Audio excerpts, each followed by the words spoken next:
山河远阔，谢谢您来听我讲故事。欢迎收听悠然心语。穿越80年代是种什么体验？赵黎梦是一头扎进冰冷河水里的，直到渐渐没了意识，隐约看到眼前出现一个男人，似曾相识又觉得陌生。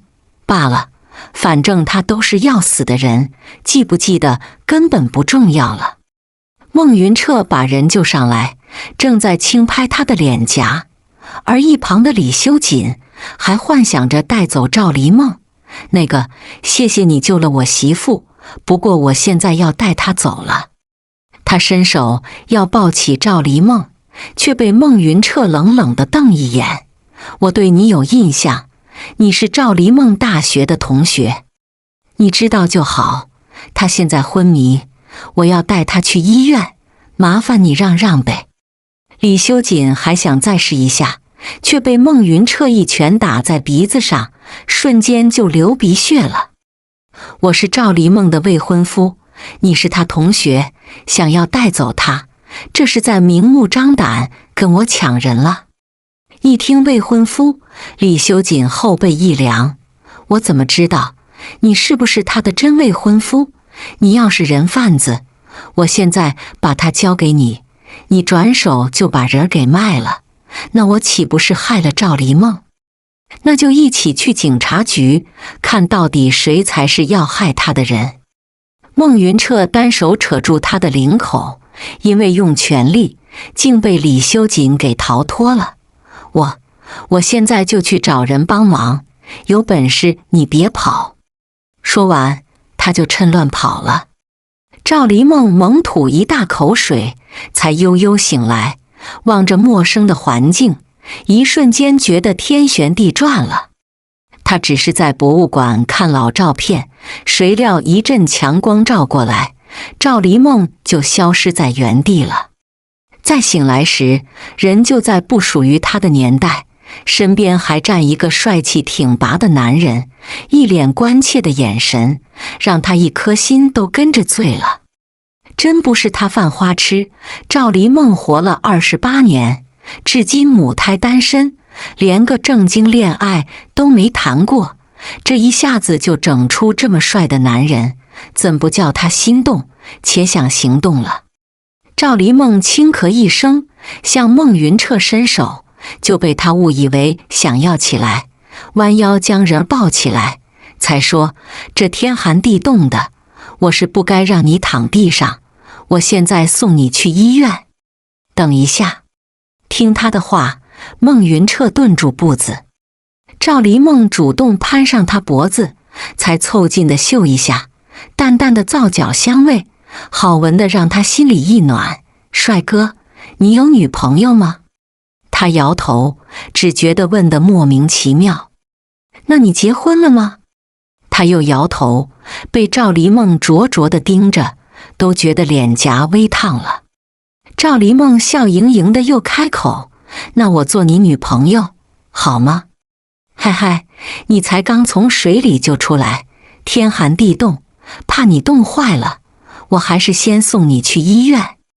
孟云彻刚走几步，就被他再次环住脖子，惹得脸颊微烫，轻咳一声才说，那个，你把手松一松，我憋得难受。刚说完，他就被自己整得脸红耳热了，怕他误会，忙解释，你抱着我脖子，我呼吸困难。好像越描越黑，赵黎梦被逗得嘿嘿一笑，你放心，我不会胡思乱想，因为我只会明目张胆地想你。还是先去医院。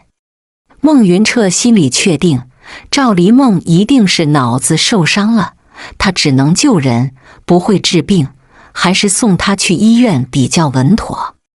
两人本来就要退婚的，还是别牵扯太多的好。医院里，赵黎梦被护士推着去做检查了，而一旁的孟云彻趁这个机会去给赵家打一个电话，顺便交代一下他的事。他只是来外地出差，却意外碰到了逃婚在外的赵黎梦，不得不说，他们的孽缘还不是一般的重。爷爷、爸，你们怎么来了？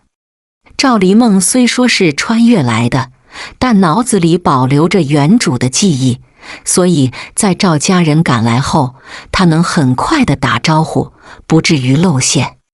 但原主却独忘了，在10年前曾与他有过一面之缘的孟云彻。你还有脸说，竟敢逃婚，半路遇到坏人了吧？幸好有孟云彻救你，不然你这次就凶多吉少了。爷爷，他叫孟云彻。对呀，他叫孟云彻，就是你的结婚对象。你俩虽说没见过面，但两边长辈看好的婚事，那是万里挑一的。也就是你，被惯得没有样子，竟敢背着长辈逃走，是要活活气死我这个老头子。爷爷说完，就重重地叹口气。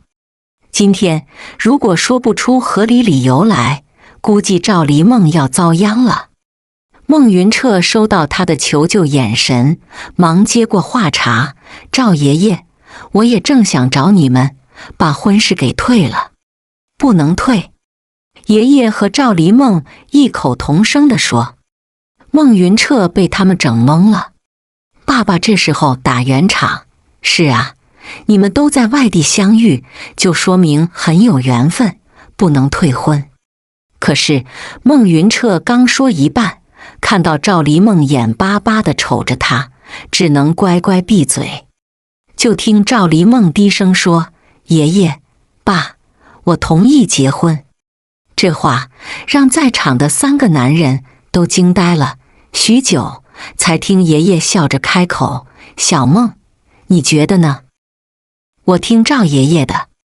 他爷爷前年去世，孟云彻虽然还有父母，但他们都各自成家，自己等同于孤儿了。行吧，我看这是及早不宜晚，你们俩都没有意见，就抓紧领证结婚吧。爷爷和爸爸简单的嘱咐几句，就匆匆离开。病房里就只剩他们俩了。沉闷许久，孟云彻才轻咳地说：你真考虑好，要跟我结婚？他捣蒜般的点头。孟大哥，你长得帅气，还有一份稳定的工作，我嫁给你后一定会幸福的。听他这么说，孟云彻终于释然的一笑。既然是包办婚姻，而两人也都没意见，那在一起就是顺理成章的事。赵黎梦在医院待了3天，检查身体没问题，就提前出院了。而这些天，孟云彻一直守在他身边，两人的关系也变得微妙，有种说不出的亲密。在办理结婚证前1个小时，孟云彻深邃的眼睛望向他，轻咳一声地说：你可想好了，领结婚证就是一辈子的事，让想要反悔，那可就是2婚了。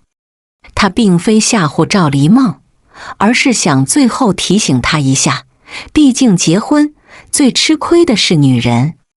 赵黎梦望一圈四周，趁无人，踮起脚尖在他俊脸亲一下，才笑呵呵地说：孟大哥，我想嫁给你。他脸红的点头：那我们进去吧。说着，两人走进了民政局。再出来时，他们已经领证了。赵黎梦望着新鲜的红本本，嘴角一扬，心里也是喜滋滋的。想不到单身28年，才来这里3天，自己就结婚有丈夫了，想想就觉得美。我要着急赶回厂里，所以你可以先回娘家，等我收拾好房子，再去家里接你。赵黎梦摇摇头：孟大哥，我想跟你一起回去。你说房子装修，那我可以住在外面，嫁鸡随鸡，嫁狗随狗。我既然嫁给你了，就该跟你在一起，你说呢？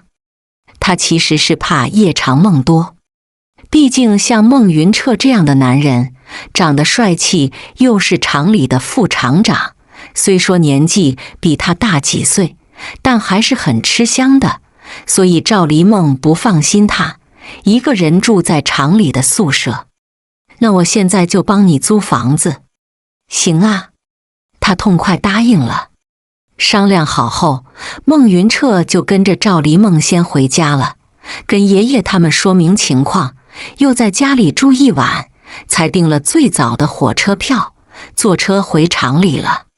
赵黎梦还是第一次来最北边的城市，望着白茫茫的一片，脸颊洋溢着笑。孟大哥，这里真美。我帮你租的是有暖气的房子，离厂里也近，有事我也能照顾得上。孟大哥，你对我真好。被他这么恭维，孟云彻脸颊一烫。黎梦，我就是好奇，你为何突然改变主意了？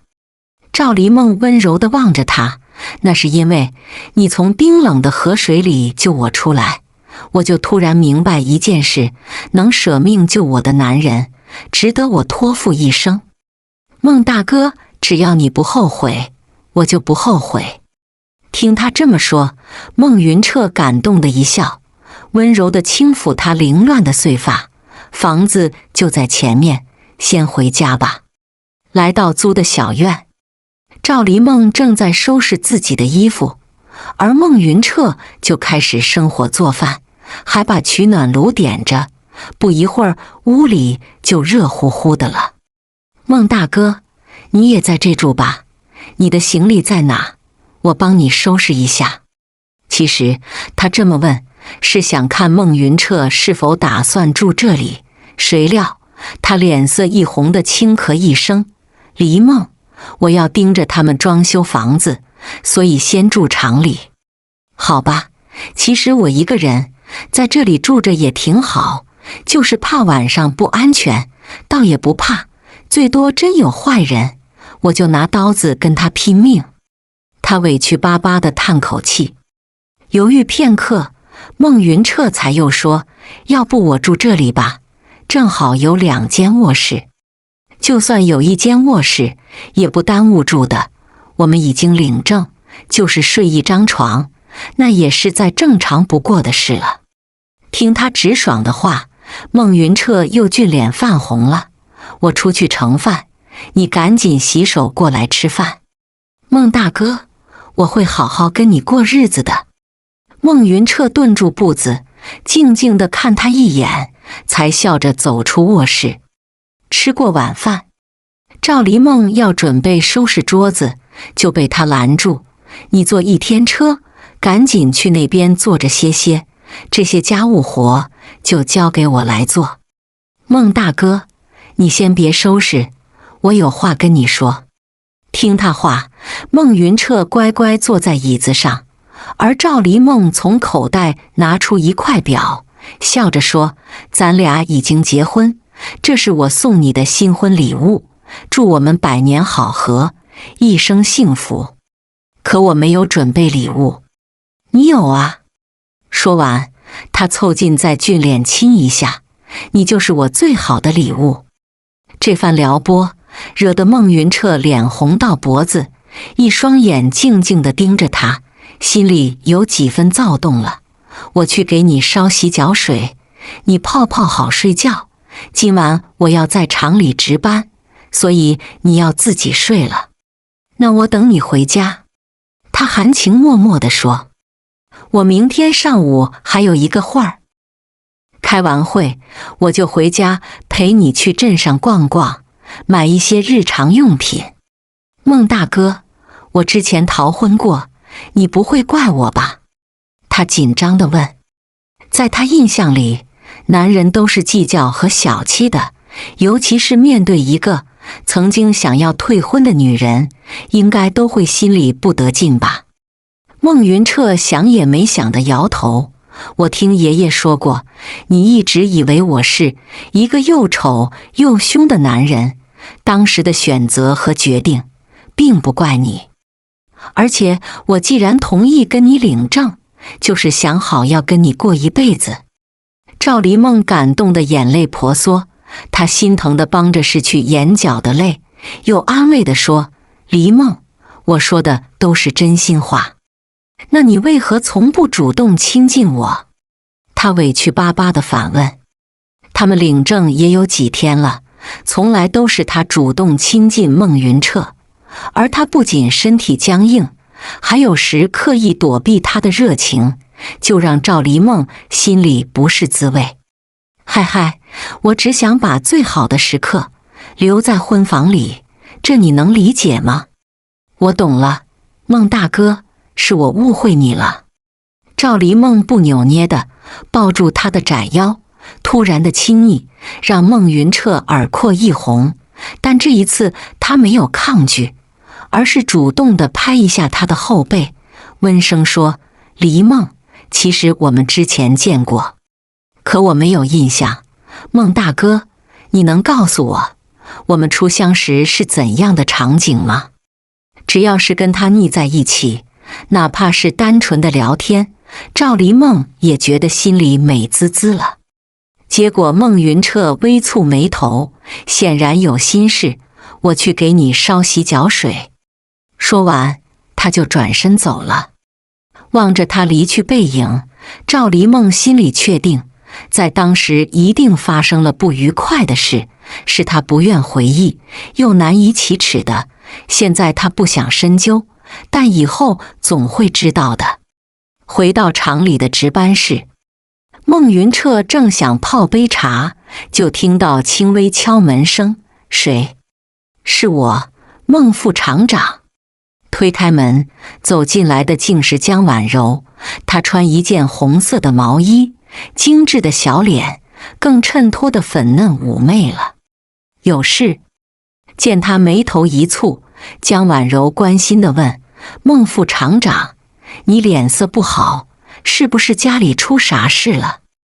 我听同事们说，你未婚妻好像跳河了。”江婉柔是赵黎梦的同学，两人在学校里关系很好，后来毕业了就各回各家，也就没多少联系。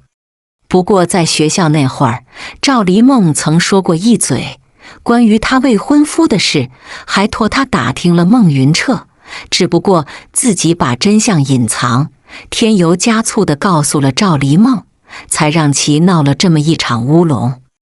你听谁说的？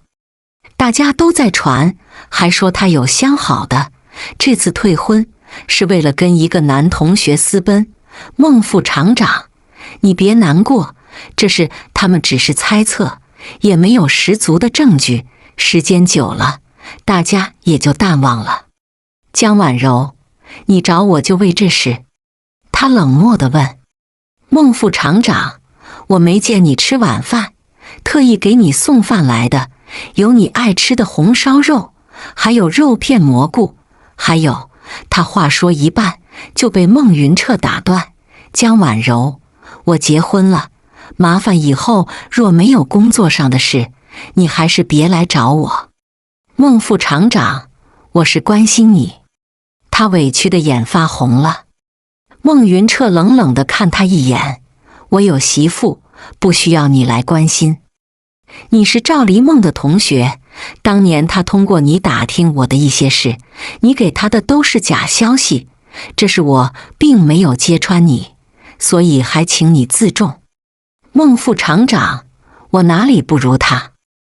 我爸妈都是中学老师，而我还是家里独生女，论样貌和才学，我都远超于他，为啥你就不喜欢我？因为我只喜欢他。可你还有青梅竹马的前妻，而后才有赵黎梦，既然他俩你都能喜欢，也就可以喜欢我呀。他想要接近孟云彻，却被他直接躲开，顺势把门全部打开。你走吧，我不会放弃的。撂下一句话，江婉柔哭着跑了。在厂附近住得久了，赵黎梦听了一些闲言碎语，让她惊讶的是，高中同学江婉柔竟然偷偷来厂里上班了，而且还大胆地追求孟云彻，就让她心里的疑惑都清透了。难怪在1年前，江婉柔会告诉她，孟云彻深爱自己的前妻，两人还是大小的青梅竹马，即便离婚了，心里也是忘不掉这个白月光的。原来并非仅仅是为了让赵黎梦想着退婚，更多的是为了让他绝了对孟云彻的念头。毕竟一个深爱前妻的男人，没哪个女人有兴趣想要去嫁给他。黎梦，这是送你的。婚后第1个月，孟云彻开了工资，就给他买了礼物。赵黎梦看着桌上的一堆礼物，就让他感动的一笑。孟大哥，你这得花多少钱？不过我很喜欢。也没花多少钱，这是我最后一次能掌控自己工资，所以就奢侈一回。说完，他把自己的工资折一并交给赵黎梦了。你叫工资折，是想让我管家，可是我对钱没有概念，怕管不好家。赵黎梦不是独生女，家里3个男人，爷爷、爸爸还有大哥，他们都宠着她，所以无论是钱还是生活技能，赵黎梦都不需要操心，总有人替她想好一切。但结婚以后，孟云彻竟让她管家，自己就有些打怵了。在原主的家里，她是家族里唯一的女娃娃，更不需要操心钱的事，所以2个人凑不出一个管钱的脑子。孟云彻宠溺的在他额头点一下，我给你工资是让你花钱的，钱管不管都是那么多，你不够花就告诉我。我还有几处房子，虽然都在老家，但卖了也能值一些钱，所以我养你足够了。听说他要养自己，赵黎梦感动的眼泪在眼眶打转。孟大哥，我之前也是真蠢，竟信了别人的话，我对天发誓，以后一定都听你的。他笑着摇头，我是你丈夫，照顾你是应该的，而且你还是大学生，你可知道，在厂里也就江婉柔和几个技术骨干是大学生，在我眼里，你已经很优秀了。孟大哥，我也想去厂里上班，可以吗？他虽然已经被安排了工作，但为了孟云彻不被人抢走，赵黎梦决定了要先去厂里待一段时间，省得江婉柔再破坏他们的感情。想啊，我跟厂工办打声招呼，你就按正常手续进厂，按照你的学历留在办公室没有问题。孟大哥，有你真好，我连工作都不愁了。他一脸崇拜的神色，灼灼地盯着孟云彻，让他脸颊一烫，宠溺地挂一下他的鼻尖。这都是我该做的。黎梦，这些礼物你真的喜欢吗？他笑着点点头，并攀上了脖子，主动地献上一吻。孟大哥，只要你送的我都喜欢，还有我们啥时候能睡一起？你别多想，我只是天生手脚冰凉，这里又这么冷，我一个人睡，一整晚的被窝都是冰凉透骨的。嗨嗨，我怕克制不住，万一弄伤你。他羞得俊脸通红了。赵黎梦可不管这些，更大胆地凑在他耳边，孟大哥，我们是合法的夫妻，你何须克制自己？难道真如他们说的，你守身如玉是为了等你前妻回来？当然不是，黎梦，你真的愿意跟我睡一起？他捣蒜般的点头，结婚的目的就是想找个能暖手暖脚的，不然一辈子单身也挺自由自在的，还可以一直恋爱，想想都爽。孟云彻听他说想要跟别人谈恋爱，吃醋的强吻上粉唇，肆意的亲了许久，才低哑地说，黎梦，这是你招惹我的，不许后悔。这一夜，屋外下了一夜的鹅毛大雪，而屋里却如3月的春天一般，让人心里都变暖了。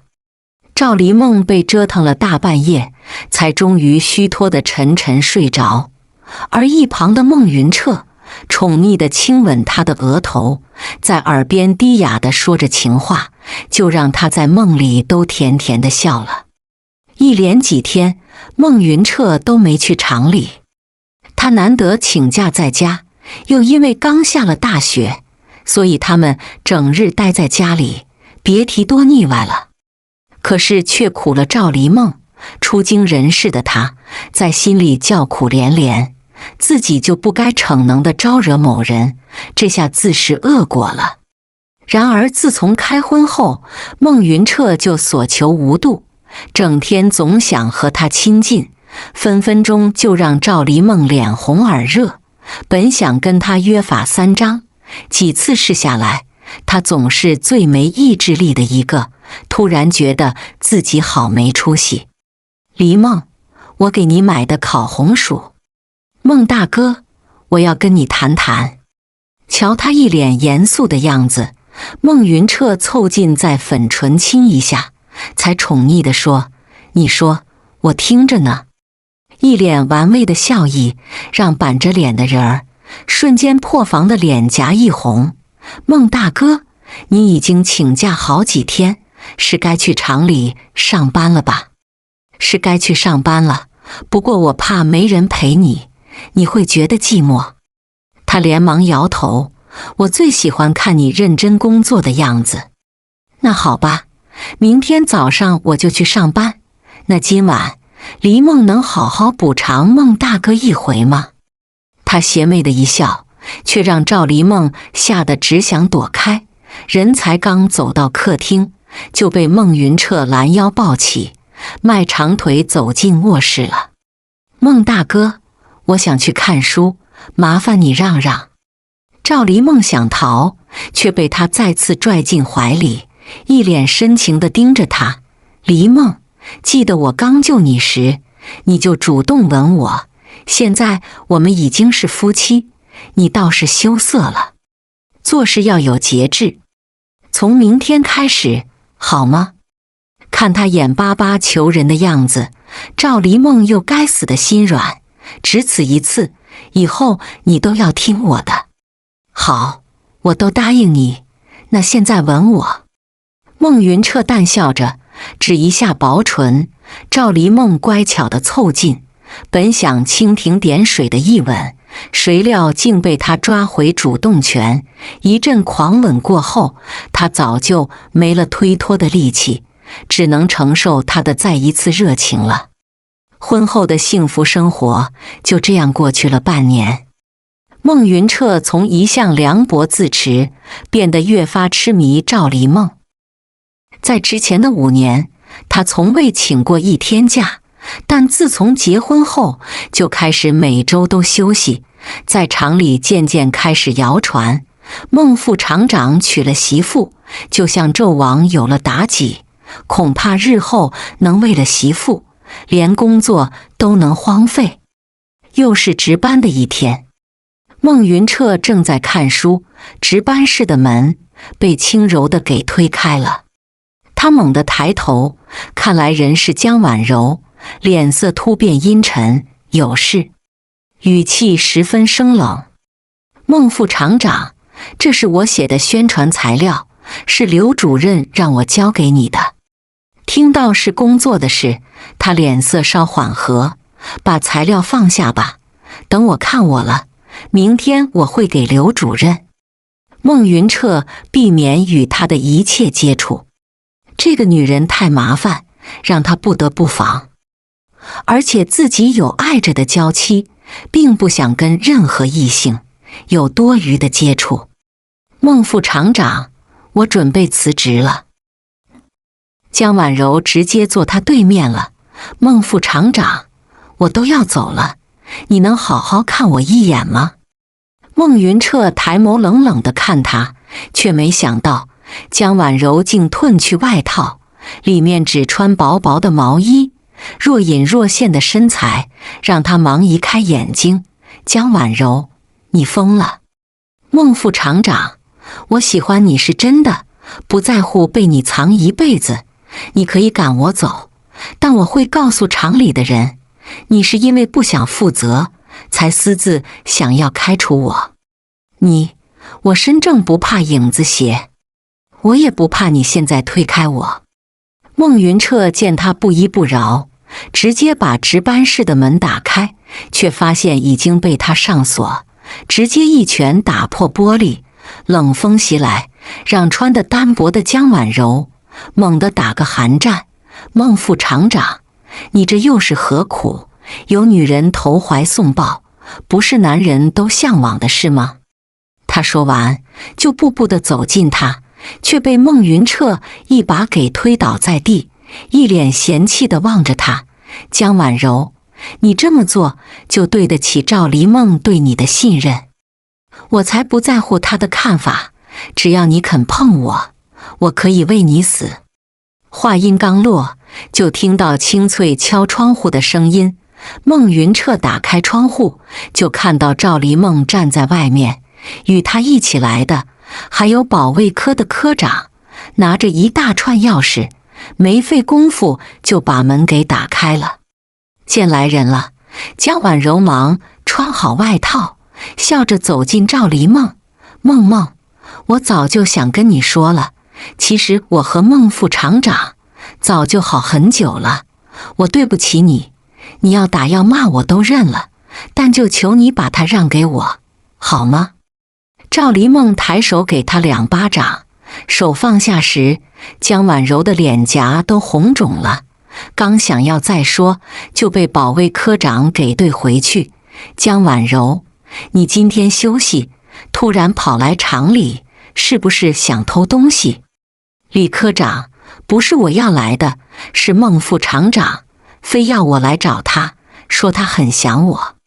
他刚说完，一旁的赵黎梦就讥讽的一笑，江婉柔，你还真是能瞎编胡说，我和李科长在外面站了10几分钟，从头到尾都是你一厢情愿的在勾搭人，孟副厂长可是一直在赶你走，你竟还把门给锁了，你的所作所为真的给女人丢脸。被这么数落一顿，江婉柔不恼反笑，赵黎梦，说我丢脸，你不是一样，靠着男人来的厂里，一来就进了办公室，家里家外都粘着自己男人，就不怕把孟云彻的前途给毁了？就算毁了，他也是我丈夫。江婉柔被气得脸色一沉，他是你丈夫，可我现在怀了他的孩子。李科长懒得再听，直接想带走江婉柔，却被他一把甩开，因为刚才闹的动静太大，现在门外站了不少的人，过不了今晚，估计厂里就要流言满天飞了。孟云彻担忧地走进赵黎梦，你要相信我。我当然信你，你是我丈夫，我不信你，难道信一个疯女人？赵黎梦安抚的一笑，还温柔地捏一下他的手，别怕，这事我能处理。说完，他就转头望向江婉柔，淡笑地拿出一张单子，江婉柔，这是你的早孕单子，是我前2天发现的，你想诬陷孟云彻，也要动动脑子，你是2月前怀孕的，可孟云彻那期间一直在外出差，至少有3个月，你的孩子要是他的，除非你能憋1个月再怀孕。李科长也点头地说，孟副厂长确实出差3个多月，那段时间不可能在厂里。江婉柔，我一直以为你是诚实的女人，想不到你这么阴险。眼见谎言被拆穿，江婉柔假装被欺负的哭起来，却被赵黎梦冷声喊住，江婉柔，别装腔作势了，你要是觉得委屈，我们就去警察局，我相信警察会秉公处理，不让任何被欺负的人受委屈。一听要报警，江婉柔瞬间止住哭声，抬眸望向赵黎梦，梦，我们是最好的闺蜜，这事我就不跟你们计较了，反正我也要走。那可不行，就事论事，李科长，你和我一起送江婉柔去警察局一趟，咱三正好对对质。行啊。江婉柔可不干了，忙讨好地说：梦，李科长，我真的走了。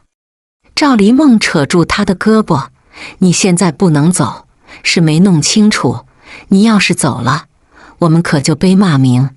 江婉柔，你就跟我们走一趟吧。不听他的辩解，几人就去了警察局。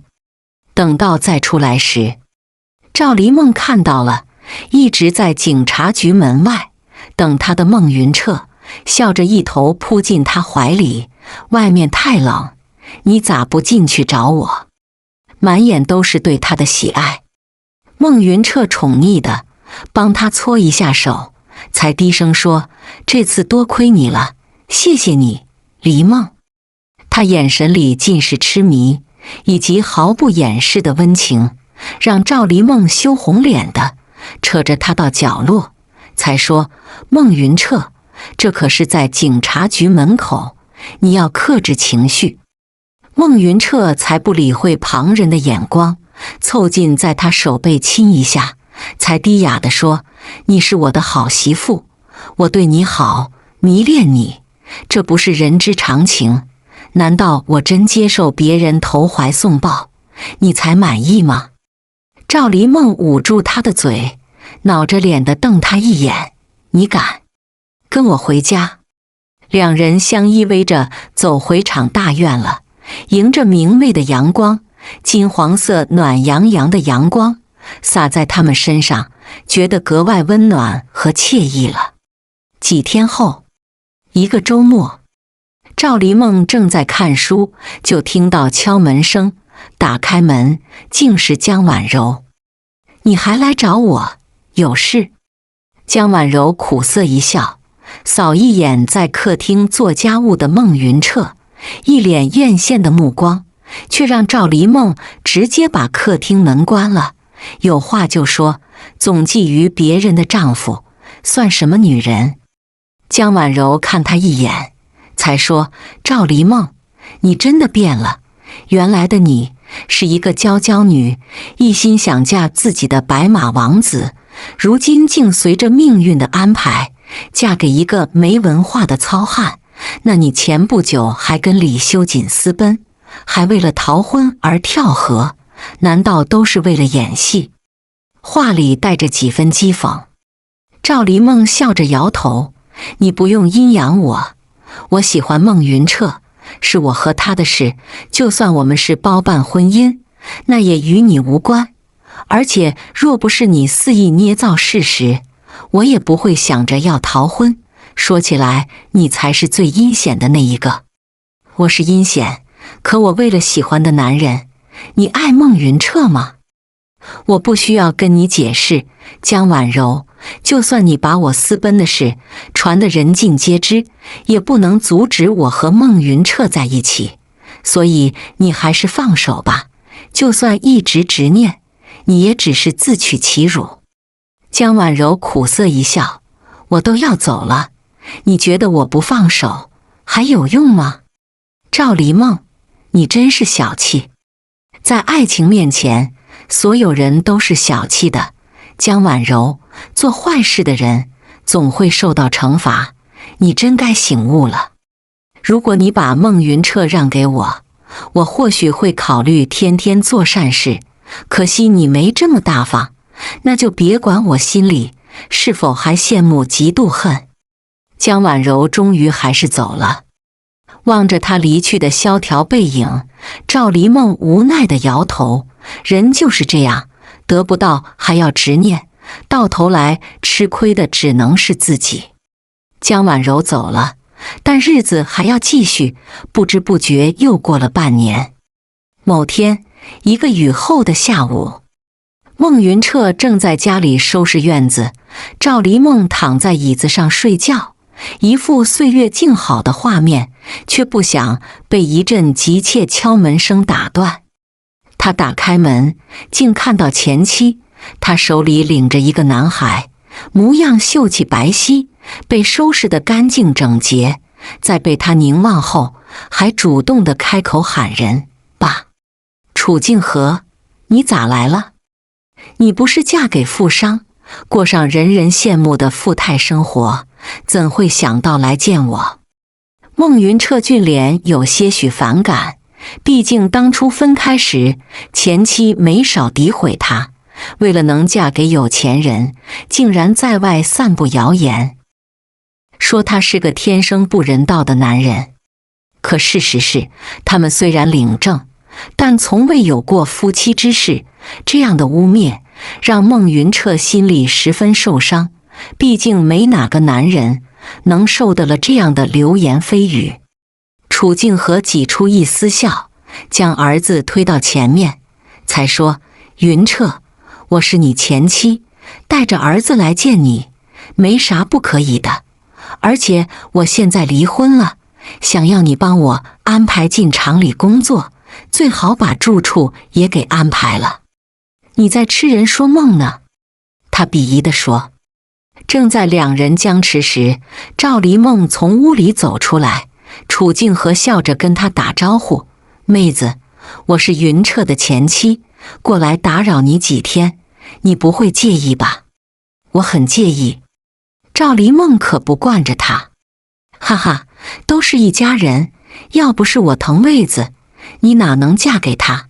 妹子，做事不要太绝，不然会消磨福气的。”楚静和把儿子推到最前面，小家伙就笑着开口：“爸，婶子，谢谢你们收留我和我妈，等我长大了，一定孝敬你们。”“孟云彻，你跟我进来。”赵黎梦看着院子里的母子，才望向孟云彻：“说说吧，到底咋回事？刚走一个江婉柔，现在又来一个前妻。孟云彻，我严重怀疑你是故意的，是在磨练我的忍耐力吗？”听他话里有气，孟云彻想要安慰地抱他，却被直接躲开。不交代完问题，你最好离我远点。赵黎梦刻意地往后退一步，就让孟云彻脸色微变。“黎梦，我可以对天发誓，这孩子不是我的。我也从未碰过自己前妻，如果你还不信，我只能把心掏出来给你看。”说完，他就把赵黎梦的手放在心口的位置：“我的心在这里，你要随时拿走。”正在这时，楚静和推门走进来，轻笑一声：“你们不用这样，给我找个住的地方，我不在这当你们电灯泡。”孟云彻将赵黎梦护在身后，冷声说：“你的工作我帮不上忙，你想住在哪里，这是你的事，与我无关。行吧，我自己找住的地方。”楚静和领着儿子走出了小院。本以为这事就这么过去了，谁料没过多久，楚静和就去厂里上班了。听说是靠着厂长的关系，好像两人是远方的亲戚。工厂的食堂里，孟云彻正在吃饭，楚静和就坐他对面了，淡然一笑，开口：“我们这项不像夫妻双双把家还。”“楚静和，你少胡说，我跟你没有半分关系，你要是再这么不检点，我就向厂里举报你。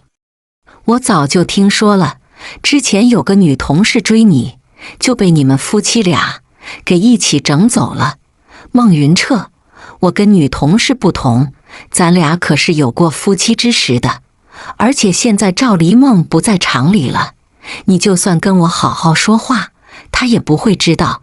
换句话说，就算她知道了，也不敢太折腾，毕竟凡事讲求先来后到，说起来我还算是大姐呢。”孟云彻冷冷一笑：“楚静和，你还真的敢信口胡说？咋了？我喜欢你，有啥不敢说的？更何况咱俩还有一个儿子，你就是想不承认，儿子也是客观存在的。孟云彻，反正你和赵黎梦也不般配，不如你跟他离婚，咱俩再复婚，你觉得呢？”说完，楚静和给他夹一块红烧肉，就被孟云彻直接丢在一旁，起身愤愤地离开了。从那天之后，孟云彻再没去过食堂吃饭。又到1年的年底，赵黎梦的单位已经开始放假，她正在收拾年货，好给娘家爸妈寄过去。谁料，竟在从邮局出来时，偶遇了楚静和母子。好久不见，赵黎梦。楚静和笑着打量她，一身粉红的袄子，显得赵黎梦十分娇美。她一个女人都觉得美得令人惊艳，就更别说男人的眼光，更是多赵黎梦宠爱有加了。是挺久不见了，你和儿子过得挺好吧？我在厂里上班，工作是厂长安排的，房子是孟云彻帮我租的。你恐怕还不知道，在你出差学习的那几个月，我们一家3口经常的吃住在一起。赵黎梦，我劝你还是放手，毕竟有孩子的2个人，很容易就梦重圆。别到时候你哭着喊着要离婚，就丢脸死了。赵黎梦不在意的一笑，你爱说就说呗，反正我和孟云彻是合法夫妻，你们最多算是非法偷情。他要是喜欢你，我也不介意呀，反正多个便宜的儿子，还省得我自己生了。他骑车子要走，却被楚静和一把扯住衣角，身旁的儿子也趁着赵黎梦不注意，一把推倒了他，连人带车子都摔倒在地，手撑住地面，被磨得血迹斑斑了。楚静和，我不跟孩子一般计较，但你这样教育孩子，他早晚会吃亏的。他吃不吃亏不好说，但你要是不放手，像这样的情况以后会常常发生。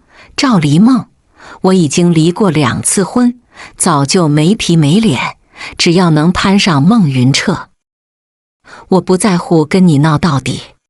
2个女人正在僵持不下，路边匆匆跑来的男人正是孟云彻，眼瞅着他渐渐走近了，楚静和的儿子坐地上就哭起来，还小声抽泣地说：“婶子，我好心跟你打招呼，你竟然推我！”呜，孩子哭得哇哇的，引来路人的围观。而孟云彻走到赵黎梦面前时，温柔地问：“他们没欺负你吧？”“就是推倒我了，没事。”孟云彻仔细地看过他手心，心疼的眉头一紧：“我带你去医院。”孟云彻，我和小刚要走了，想着跟赵黎梦告个别，没想到他竟对我们大吵大骂，我们娘俩真是冤枉。说完，楚静和也跟着眼眶泛红起来，楚楚可怜的样子让路人对赵黎梦指指点点，气氛变得很压抑了。他眉头一挑，冷冷看着他：“楚静和，你说这话我就不信。黎梦是单纯善良的女人，她要是大吵大闹，除非你们该骂。而且我有眼睛会看，明明是你儿子自己坐地上的，你做人不行也就算了，还不好好教育孩子，这不是坑蒙拐骗，叫什么？”我是真的要走了，可赵黎梦就是不依不饶，还说知道我是你前妻，就心里难受憋屈，恨不得我们立刻消失才好。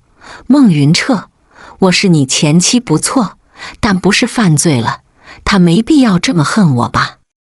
孟云彻并未回答，而是低头吻一下赵黎梦额头，深情款款地说：“我喜欢黎梦，才想着娶她，想跟她白头到来。在跟你离婚之后，一直没有谈恋爱，并不是为了等你，而是在等黎梦。